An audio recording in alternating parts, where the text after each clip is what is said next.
Hello viewers, আসসালামু আলাইকুম। আপনারা সবাই কেমন আছেন? আশা করছি যে যেখান থেকে দেখছেন সবাই সুস্থ আছেন, ভালো আছেন। আমিও আলহামদুলিল্লাহ ভালো আছি। সন্ধিজ ডায়েরি পেজে আপনাদের সবাইকে স্বাগতম। আমি সন্ধি চলে এসেছি আপনাদের মাঝে নতুন একটি ভিডিও নিয়ে। আজকে আমি খুব সহজে চিকেন বিরিয়ানি রান্না করে দেখাবো আপনাদেরকে।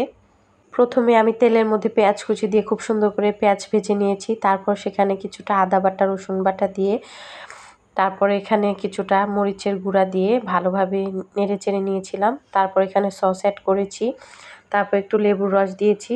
তারপরে এই তো বিরিয়ানির মশলাটা এখন অ্যাড করে দিচ্ছি। তারপর খুব সুন্দর করে ভালোভাবে মশলাটা কষিয়ে নিব আমি। মশলাটা কষানো হয়ে গিয়েছে, এখন আমি এখানে চিকেন অ্যাড করছি। চিকেন অ্যাড করা হয়ে গেলে চিকেনটাও খুব ভালোভাবে নেড়েচেড়ে কষিয়ে নেব। চিকেনটা খুব সুন্দর করে নেড়েচেড়ে আমি কষিয়ে নিচ্ছি। এই তো কিছুক্ষণ পর আবার চলে আসলাম। এই তো দেখতেই পাচ্ছেন আমার চিকেনটা কষানো হয়ে গিয়েছে। এখন আমি আগে থেকেই চাল খুব সুন্দর করে ধুয়ে পানি ঝরিয়ে রেখেছি। এই তো আমি পোলার চালটা এখানে অ্যাড করে দিচ্ছি। এখন আমি মাংসের সাথে খুব সুন্দর করে পোলার চালটা নেড়েচেড়ে মিশিয়ে নেব। পোলার চালটা খুব সুন্দর করে কষিয়ে নেওয়া হয়ে গেলে আমরা এখানে পানি অ্যাড করব। আজকে আমি 1 কেজি চালের বিরিয়ানি রান্না করছি, সেজন্য আমি 2 কেজি পানি গরম করে নিয়েছি। কেননা আমরা সবাই জানি হয়তো চালের ডাবল পানি নিতে হয়।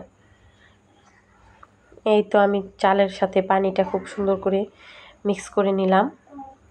তারপর এখানে পোলার চাল যেহেতু দিয়েছি সেজন্য আমাদের কিছুটা লবণও অ্যাড করতে হবে। এই তো আমি লবণ অ্যাড করলাম। তারপর লবণটা খুব ভালোভাবে মিশিয়ে দিলাম।